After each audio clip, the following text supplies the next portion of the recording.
ఒక ప్లేట్ తీసుకునేసి అందులో 1 స్పూన్ ఆయిల్ వేసుకుందామండి. కొద్దిగా ఒక చిటికెడంత పసుపు వేసుకొని అది కలుపుకునేసి 1.5 స్పూన్ కారం పొడి వేసుకుందాం. అలాగే 1 స్పూన్ ధనియా పౌడర్, అలాగే 1 స్పూన్ మిరియాల పొడి, అలాగే చికెన్ మసాలా కొద్దిగా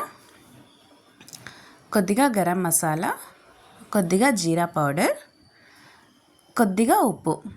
ఆల్రెడీ నేను ఉప్పు పసుపు వేసి ఫిష్ కలిపి పెట్టినానండి, అందుకే ఉప్పు కొద్దిగానే వేసుకున్నాను.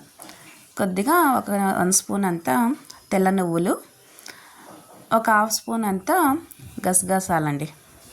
ఇదంతా ఒక 1 స్పూన్ ఆయిల్ వేసుకునేసి బాగా కలుపుకుందాం. ఇలా పేస్ట్ అయ్యేలాగా ఒకసారి అంతా బాగా కలుపుకునేసి 1 స్పూన్ అంతా గ్రీన్ చిల్లీ సాస్ వేసుకుందాం. అలాగే ఒక 1/2 చెక్క నిమ్మకాయ రసం వేసుకుందాం అండి. ఇదంతా ఇలా వేసుకునేసి ఇప్పుడు పసుపు ఉప్పు వేసుకొని మనము మ్యారినేట్ చేసి పెట్టుకున్న ఫిష్కి అంతా రాసుకుందాం అండి. ఇలా 2 సైడ్ బాగా మసాలా అద్దుకునేసి అన్ని ఫిష్లకి ఒక 3 అవర్స్ ఫ్రిడ్జ్లో పెట్టుకుందాం అండి. ఇప్పుడు దీనికి ఒక మసాలా మనము రెడీ చేసుకుందాం అండి.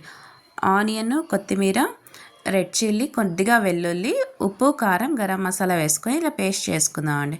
ఇప్పుడు సన్నగా కట్ చేసి పెట్టుకున్న ఆనియన్ ఒక పాన్లో వేసేసి చిటికెడంత పసుపు వేసుకొని పచ్చివాసన పోయేదాకా ఫ్రై చేసుకుందాం.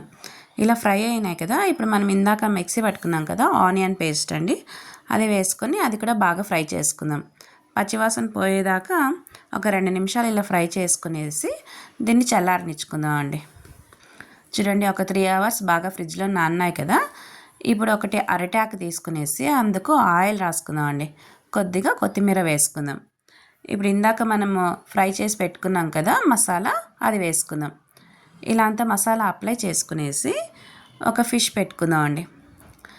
మళ్ళీ ఫిష్ పైన ఇంకా 1 స్పూన్ అంతా మసాలా అప్లై చేసుకుందాం. ఆనియన్ మసాలా అంతా అప్లై చేసుకునేసి కొద్దిగా కొత్తిమీర, కొద్దిగా కరివేపాకు పెట్టుకుందాం అండి.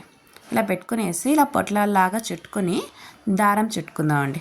చూడండి, ఇలా అన్ని ఫిష్లు ఇలా పొట్లాల్లాగా చుట్టుకునేసి రెడీ చేసుకున్నాను. ఇప్పుడు ఒక పాన్ పెట్టుకునేసి అందులో ఆయిల్ రాసుకొని ఇలా 4 పీసులు ఫిష్ పెట్టుకునేసి ఫ్రై చేసుకుందాం అండి. ఒక సైడ్ 10 నిమిషాల దాకా ఫ్రై చేసుకుందాం, అప్పుడు బాగా ఉడికింటుంది. ఇప్పుడు మరి ఇంకో వైపు ఒక 10 నిమిషాలు ఫ్రై చేసుకుంటే బాగా ఉడికేస్తుందండి.